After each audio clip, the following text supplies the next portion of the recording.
I think it's safe to state by now that everyone has heard all the great qualities Nicole had. Since August 26, we've heard it countless times during news reports, at memorials, and in posts and letters and messages sent to the family. And we thank you all for that. What's amazing is that she truly was all of those things. She was kind, compassionate, caring, strong, fearless, a mentor, a warrior, a Marine's Marine, and a true American hero. Since this happened, our family has struggled to know what to say to here today. How do you sum up Nicole's life, 23 years beginning to end, and find the words to express to the world who she was and what she meant to you in 5 minutes or less?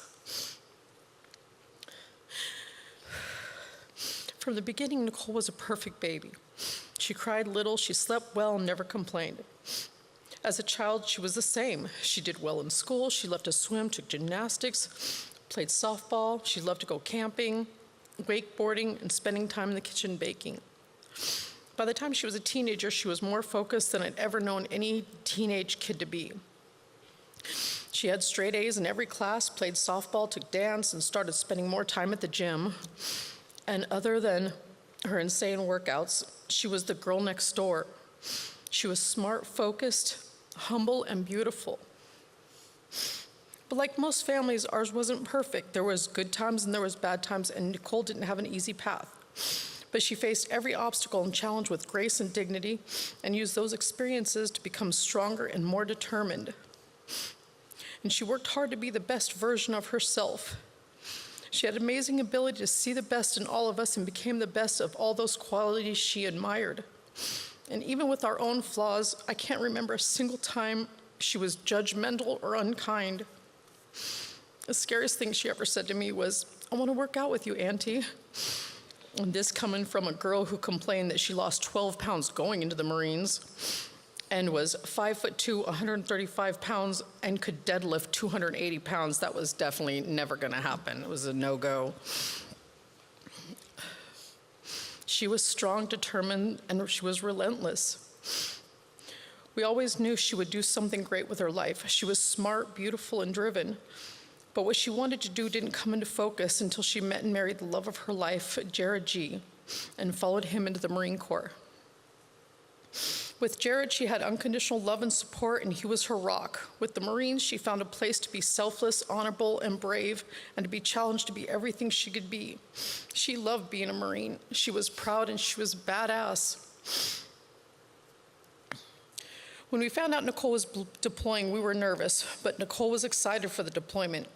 She was excited she was going to be able to put her training to use on this humanitarian mission and do something that was really going to make a difference. And we couldn't have been more proud.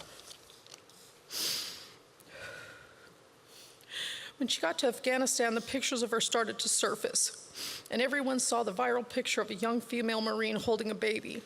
And I'd like to give you some context for that captured moment of Nicole and read a letter written by a Marine who was with Nicole in Afghanistan.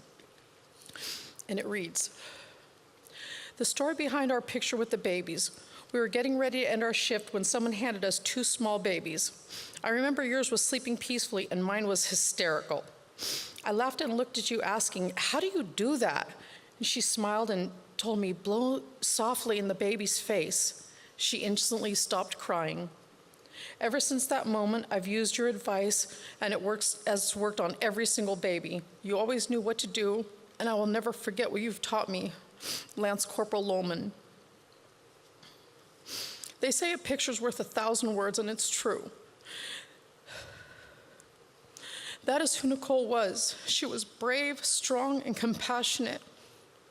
What the world didn't see is at that time, they were completely surrounded by Taliban, who was fully armed, and the enemy we've been fighting for 20 years.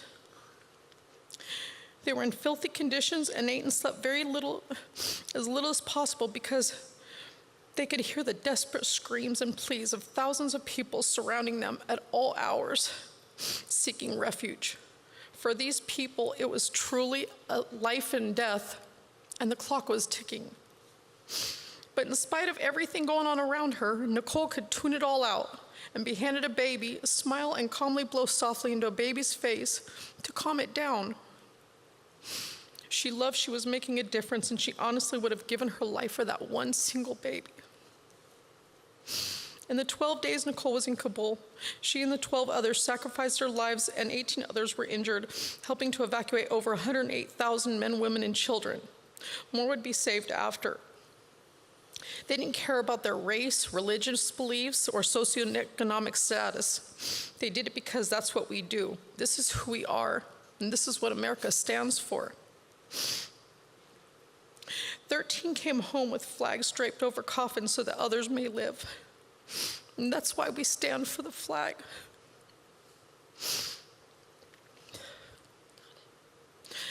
Nicole loved her life. She loved her family, and she loved her country, and she loved her job. In her last days, she showed us what it truly means to be compassionate, strong, brave, honorable, humble, loving, and selfless. How to be a hero. The world knows her as Sergeant Nicole Gee, a hero who died in Afghanistan, who loved her job. We know her as a wife, a sister, a daughter, aunt, niece, cousin, granddaughter, and a best friend. She was my baby girl.